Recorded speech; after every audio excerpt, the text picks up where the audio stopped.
नमस्कार दोस्तों, जय श्री कृष्णा। स्वागत है आपका सिलेक्शन दुनिया में। तो आज हम बात करने वाले हैं एक महत्वपूर्ण विषय के बारे में, जो जितना महत्वपूर्ण है और जितने हम उससे परिचित हैं उतना ही हम उससे अपरिचित भी हैं। विषय का नाम है सर साइकोलॉजी। तो आज हम बात करने वाले हैं साइकोलॉजी के बारे में। ये जितनी भी हमारी अध्यापक या शिक्षक भर्ती परीक्षाएं होती हैं उनमें यह विषय महत्वपूर्ण रूप से देखा जाता है। और अगर हम बात करते हैं प्राइमरी टीचर की, तो उसमें तो यह विषय बहुत ही मुख्य भूमिका रखता है। और जितने भी टीचर एलिजिबिलिटी टेस्ट होते हैं, चाहे वो फिर सेंटर के हों, सीटेट जिसे हम कहते हैं, इसके अलावा जितने भी एस्टेट होते हैं यानी कि स्टेट के जो टीचर एलिजिबिलिटी टेस्ट होते हैं, उनमें यह विषय बड़ी महत्वपूर्ण भूमिका रखता है। क्योंकि जितने भी एलिजिबिलिटी टेस्ट होते हैं उसमें यह विषय 30 मार्क्स का आता है, जिसमें 30 मार्क का तो ये आता ही आता है।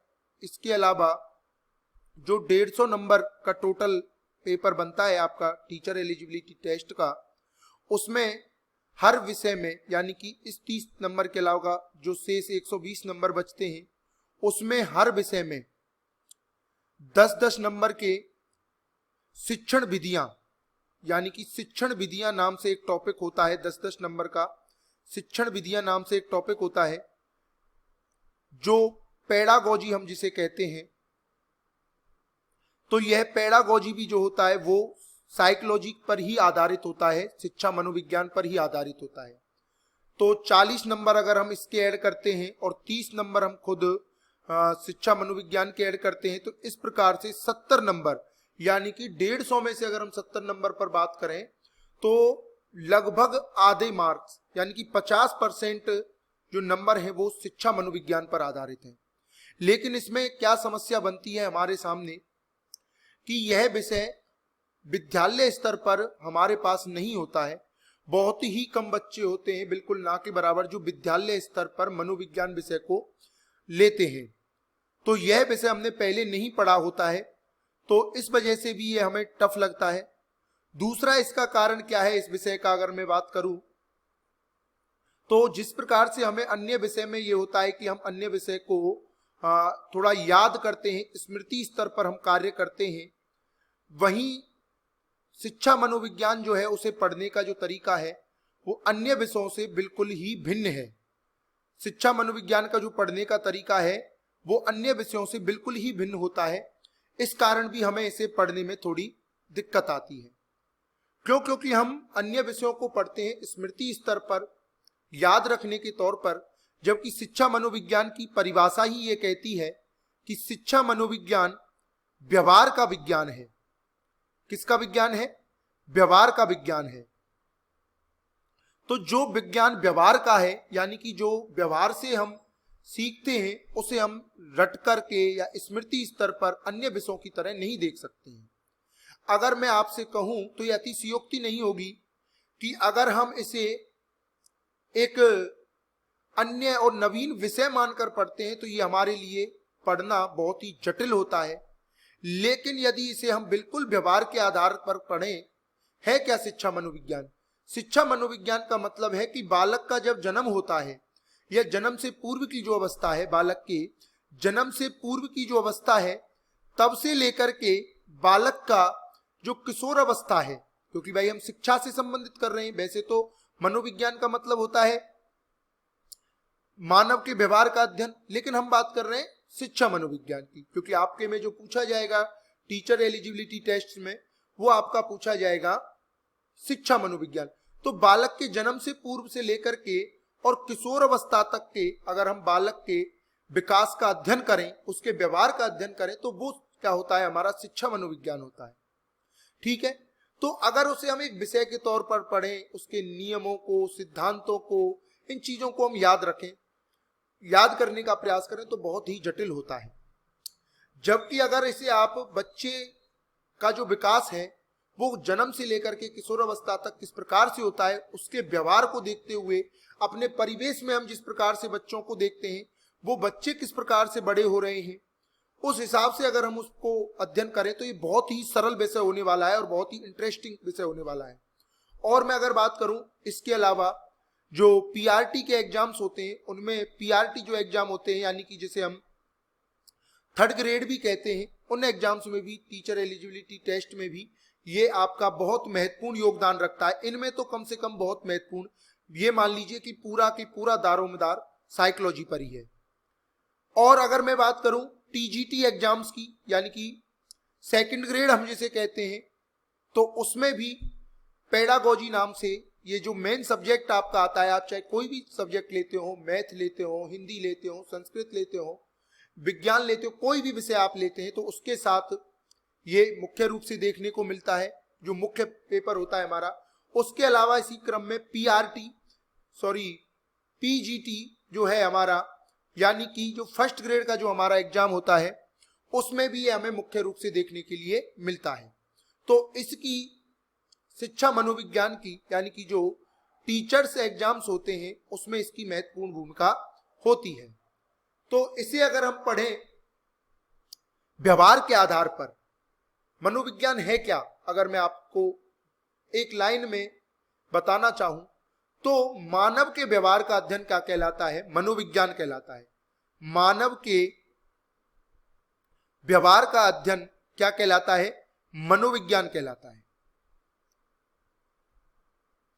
और अगर मैं बात करूं कि इसमें प्रश्न किस प्रकार से पूछे जाते हैं, तो इसमें दो प्रकार से प्रश्न पूछे जाते हैं सर। एक तो है अवधारणात्मक प्रश्न और दूसरे होते हैं सर तथ्यात्मक प्रश्न। अब ये अवधारणात्मक प्रश्न वो होते हैं जो कि मनोविज्ञान की अवधारणाओं पर आधारित हैं, यानी कि जो आपकी समझ के ऊपर आधारित है, बोध के ऊपर आधारित है कि आपको मनोविज्ञान का कितनी समझ है। और जो ये तथ्यात्मक प्रश्न है, ये हैं आपके स्मृति आधारित, यानी कि आपको मनोविज्ञान के जो परिभाषाएं हैं, सिद्धांत है, वो कितने याद हैं, वो क्या है? तथ्यात्मक है। तो मनोविज्ञान को जब नाम ही व्यवहार का विज्ञान दिया गया है, तो जो तथ्यात्मक प्रश्न होते हैं, इनकी संख्या बिल्कुल आजकल ना के बराबर पूछी जाती है, यानी कि जो रटने का है, स्मृति बेस्ड जो स्तर है, उसको बिल्कुल ही ना के बराबर पूछा जाता है। जैसे अगर मैं बात करूं तो किसी एग्जाम में, ज्यादातर जो टीचर एलिजिबिलिटी एग्जाम्स होते हैं, उसमें आपको 30 नंबर का साइकोलॉजी देखने के लिए मिलता है। उसमें से आपसे लास्ट 3 या 4 क्वेश्चन जो होते हैं, वो आपसे तथ्यात्मक पूछे जाते हैं, और 26 से लेकर के 27 क्वेश्चन जो होते हैं आपके, वो किस प्रकार के होते हैं? अवधारणात्मक होते हैं।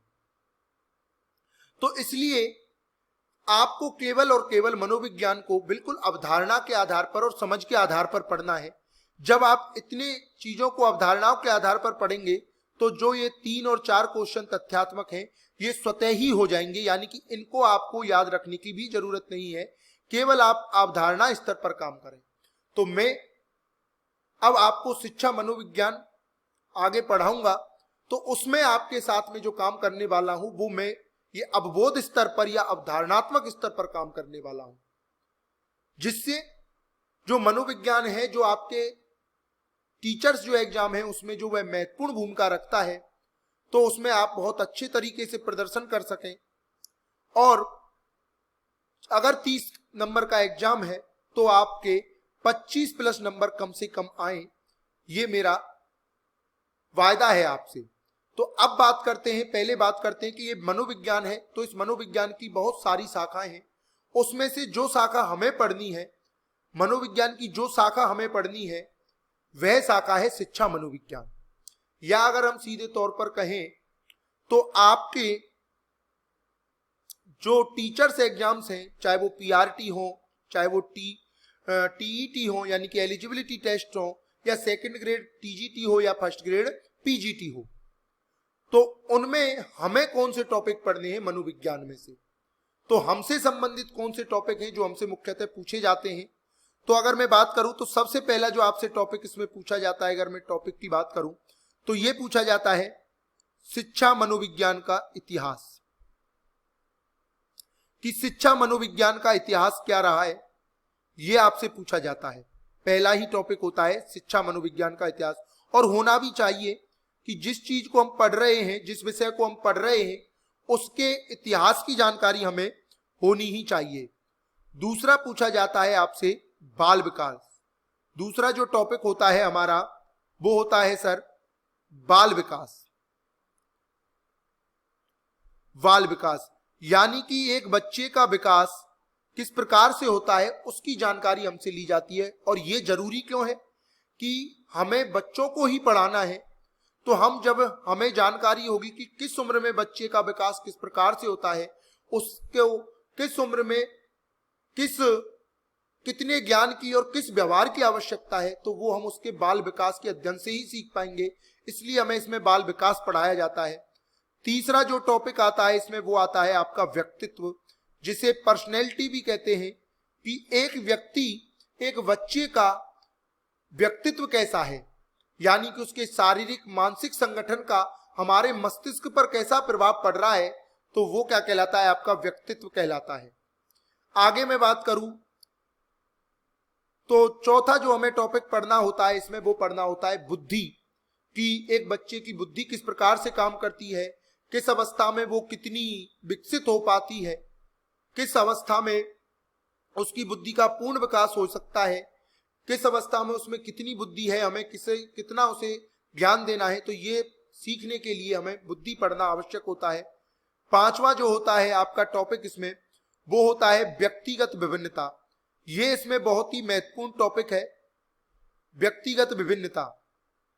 ये इसलिए महत्वपूर्ण है पढ़ना हमारे लिए कि एक जो बच्चा है, इस संसार में कितने भी बच्चे हों, कितने भी व्यक्ति हों, वो अपने एक दूसरे से किसी ना किसी रूप में विभिन्नता ही रखते हैं। चाहे आपके सामने दो जुड़वा बच्चे भी दे दिए जाएं, फिर भी उनमें कोई ना कोई विभिन्नता होगी। अगर उनमें कोई ना कोई विभिन्नता है तो उनकी उस विभिन्नता के आधार पर उनकी मांग भी अलग ही है।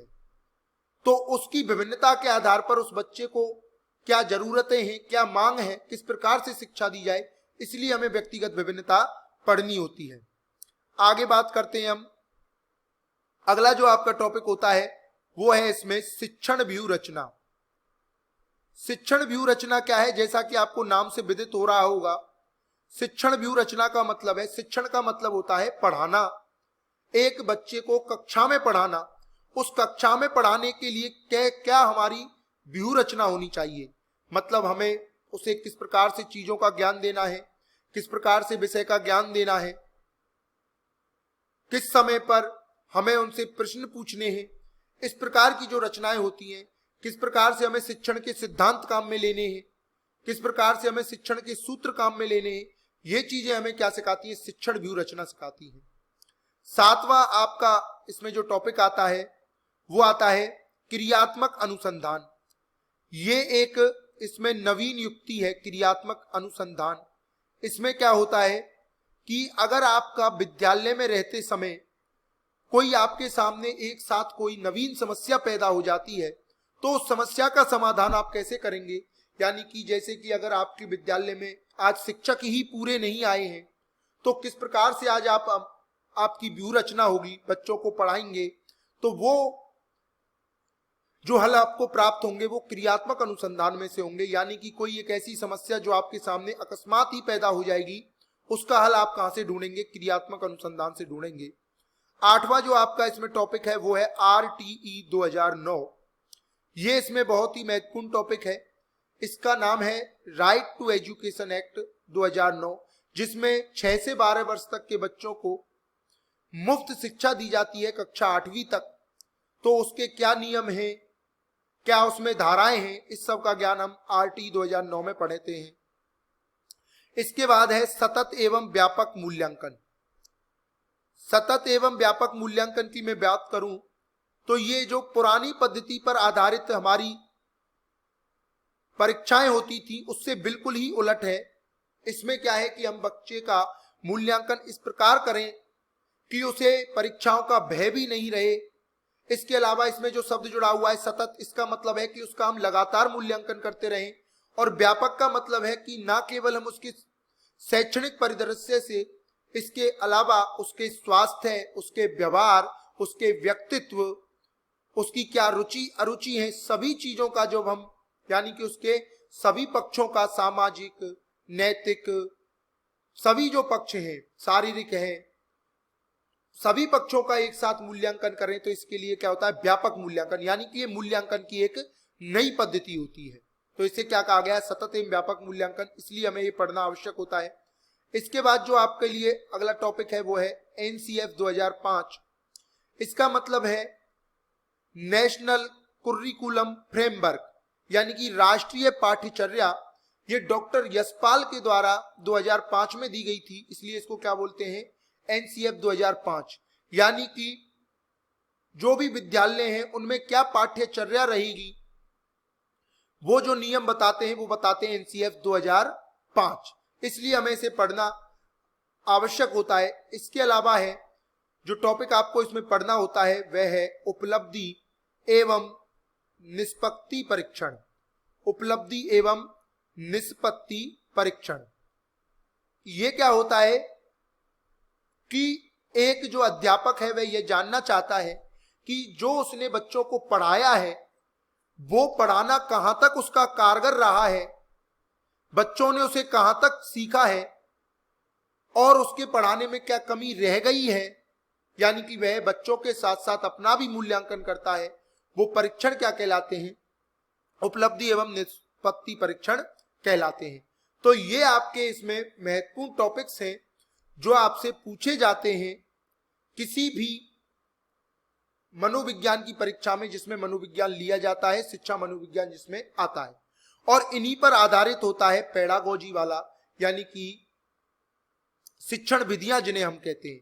तो यह जो विषय है बहुत ही महत्वपूर्ण होने वाला है, पर इस विषय में केवल इस विषय से हमारा शुरू से जुड़ाव नहीं रहता है, इसलिए हमें टफ लगता है।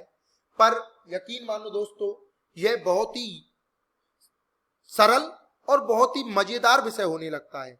अगर आप इसे एक बार पढ़ने स्टार्ट करते हैं, आपका इंटरेस्ट इसमें बनता है, तो आपको इस सबसे मजेदार जो सब्जेक्ट है वो भी यही होता है।